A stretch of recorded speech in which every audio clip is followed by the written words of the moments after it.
And Phil Steele and his magazine have been more accurate than anybody 20-plus years at predicting this stuff. Listen, we know Texas, Phil's going to be good. We know Clemson, Ohio State. I have Penn State, Texas in the Natty. The question, though, is Arch Manning does not have a lot of play, and they're replacing most of their O-line. Now, I would argue it's Texas. Sark's a great recruiter. They'll be fine in the O-line. But do you look at Texas? This is what you study. Do you look at them? Do you see a hole in that football operation? Yeah, I think the key for Texas is going to be the development of the offensive line, losing 4 starters like they do this year.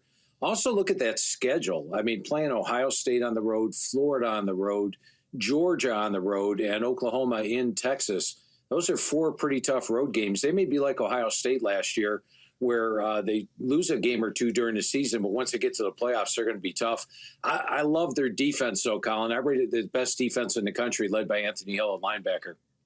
So the team I think can win it, third straight Big Ten team, is Penn State. So I watched Drew Aller, Phil, a couple years ago. I thought he was inaccurate. I thought he was not refined. And I watched them last year, and I'm like, boy, he's made a big leap. Penn State's O-line is not a problem. You like Penn State. If you've not seen Penn State play, we know Aller, we know James Franklin can recruit. What will they lean on, the Nittany Lions, this year to win close games? Because their schedule tells you they should be in a few of those. Yeah, they're going to lean on the offensive line, which I rate number 1 in the country, and the running back core, which I rate number 1 in the country. They've also upgraded a wide receiver, bringing in 3 big transfers. Yeah. Defensively, they're loaded talent-wise, so they've got an outstanding defense. Give me a top-notch offensive line, a top-notch defense, and then also the quarterback, and I'll take that team any day of the week. So Ohio State, I have my reservations because you lose 16 starters. You have the 2 best players to me, Caleb Downs and Jeremiah Smith, but I don't know what Julian's saying is. How do you make a prediction? We know they're a recruiting factory, but how tough is it to make a decision when we really have nothing to work with at the most important position in the sport, which is obviously quarterback? Yeah, and a lot of times you have to look at the surrounding cast, and I think when you look at Ohio State, they've got that surrounding cast. Jeremiah Smith's going to make a lot of people look good at wide receiver. They've got talent at running back, offensive line. Naturally, there's no questioning the talent of Ohio State. The question is experience. Now, believe it or not, you look at their schedule, Colin, they could be favored in all 12 games this year. They're already favored over Texas in the opener. But I think that inexperience may bite them a little bit in a game or 2. And let's keep in mind, last year's NFL-laden team with all those seniors lost 2 games in the regular season. They didn't even win the Big Ten. They didn't even beat Michigan for a 4th straight year. So I think Ohio State might slip up a game or 2 this year, but there's no doubting the talent they have compiled.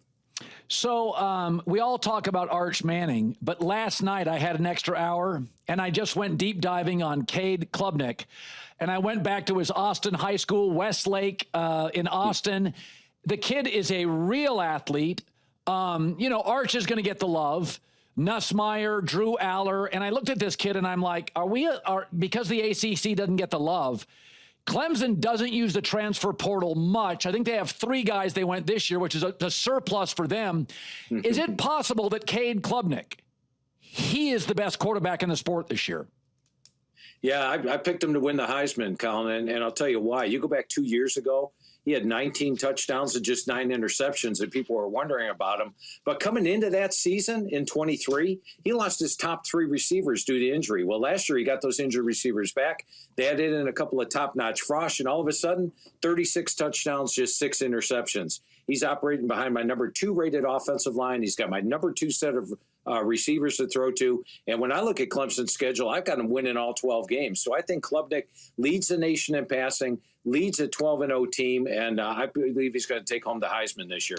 Yeah, ran a 4.65, so the kid can really move, which NFL teams love as well. So my friends out west are like, what do you think of USC? And I keep saying, outside of Malik Lemon, a receiver, and Kamari Ramsey, a safety, I'm like, I don't think they have good enough players to win 10 or 11 games. You look at the USC schedule. Now, they have a very good 2026 recruiting class, but that's not on campus yet. I just don't think they have enough difference makers outside a receiver and a great safety. What say you on their overall talent? The overall talent, I question a little, but I like this USC team. And you go back to last year, you look at their losses. The Michigan game where they gave up that big run to Mullins and then a 4th-and-goal conversion. The Maryland game, they're kicking a field goal that go up by 9 and it gets blocked, return to midfield to give up a late touchdown. They had 5 close losses. Could easily have been an 11-0 team at one point last season. Danton Lynn, I love his defense coordinator. I think he's going to get the most out of this defense. Might be one of Riley's best. As long as they get the play out of their quarterback this year in Maeva, then I think that USC could make some noise. I thought they were a much better team than their record last year. So I wondered how Notre Dame would do in the NIL. There's a certain standard. They don't use it much, but Notre Dame has an advantage that the guys they bring into their program generally don't leave. If you decide on Notre Dame, it's more than football. There's probably an academic reality that it's hard to get in, and if you choose it, you're staying. I think Marcus Freeman has done a really good job. Are they good enough? Are they good enough at quarterback? I mean, what do you see going forward? Yeah, I think when you look at Notre Dame, look at that title game last year. They were down their top defensive lineman, their top offensive lineman. Running back Love was not 100%, or else who knows? Maybe they would have given Ohio State an even better game than they gave them. They've got a new quarterback this year in C.J. Carr, but he's surrounded by talent. I love the Love-Price combo at running back. It's my number 2 running back core in the country. Number 3 offensive line. I like the additions they got at receiver. And defensively, each unit's rated in my top 5. And they're solid on special teams. I've got the Irish favorite in all 12 games this year. Wow. Tough opener at Miami of Florida. Cristobal's got a really good Miami team, but I think Notre Dame's a legitimate national title contender. And Marcus Freeman's doing a tremendous job. Oh, he just got great energy, totally relatable. So Belichick's bringing on 40 new transfers. What is your takeaway? Because it's a science for you. I've never met anybody quite like you. What do you make? I'm kind of one of those... I like players out of high school. I know the odometer. I feel if Georgia lets a guy go, there's a reason for it. What is your take 5 years into NIL? Do you like it? Are you cynical on it? What do you make? Because Belichick's going to rely on it. You know, I did a blog on philsteele.com about homegrown players, Colin, and I think teams like a Clemson, like a Notre Dame, even Ohio State last year, while they had some transfers, the majority of the team is homegrown, freshmen that turned into seniors. And I think those teams are going to have the most success. Even Army and Navy last year had great success, more than anybody would have thought. And I think it's because they were homegrown. So I'm concerned about the amount of transfers. But Bill Belichick, and then I think North Carolina got a gift in the schedule. There are very few games where you would put North Carolina a definite underdog. And I think if the players come in and buy in, which they should under Bill Belichick, I think North Carolina can have a sneaky good year this year. But I'm concerned about any team that has 40 transfers like they have. Okay, give me one team. I'm going to pick Illinois. Give me one team under the radar. If I said, Phil, they ended up 10-1 or 10-2. What is your dark horse team in college football?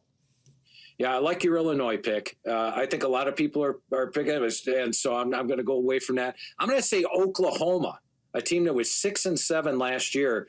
You take a look at Oklahoma.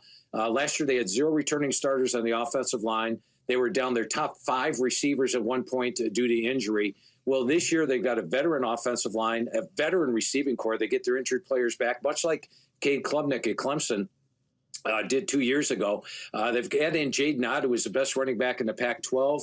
They add in John Mateer, quarterback. They add in Washington State's offensive coordinator, Ben Arbuckle. Nothing was wrong with that defense last year. They held opponents to 87 yards per game below their average, number 6 in the country. The defense is outstanding. Now they have an offense to go with it. Last year they had 3 SEC home games.